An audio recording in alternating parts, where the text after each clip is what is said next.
Good evening. Have you been paying attention to the group that's vying for the Democratic presidential nomination? It's so large, most of the networks are preparing a two-story stage. That's right, don't look at me that way, I'm not kidding. And some of the networks are even planning to build, sort of compartments to separate the candidates into groups based upon their political views. You know, progressives on the left, moderates on the right, centrists sort of in between, and wackos sprinkled around like salt and pepper. I heard when they came up with this idea, there was some backlash.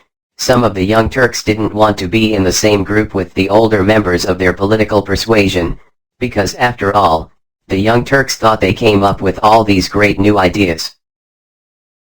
Then you had some in the older group that was concerned about ending up on the second floor, because climbing may have become a challenge for them, and of course using the chairlift would be even worse.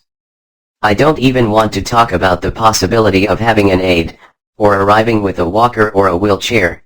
Geez, the more I thought about the ridiculousness of having to build these sets, you know, the expense of creating and all that, plus the cost of schlepping of all this paraphernalia around the country, why would the networks do it?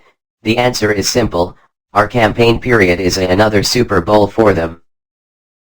From the other side, why would some unknown Pole or a rich guy jump into the race? The rich guy don't need the money, he or she is in it to make a statement, and the unknowns are in it to become knowns. Plus if they're lucky, maybe in 4 or 8 years they'll get a real shot at the job, meanwhile they can eat a bunch of free meals at the campaign fundraising dinners. I know I'm ranting a little bit, but do we really need campaigns that run for close to 2 years?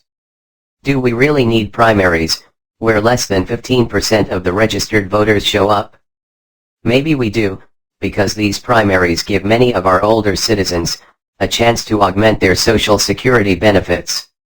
There's nothing that improves your crossword or Sudoku skill, quite like spending a 16-hour shift at a quiet polling place.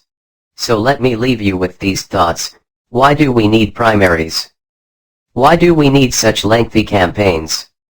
Why don't we go back to letting the party leaders pick their candidates? Please think about it. Thank you.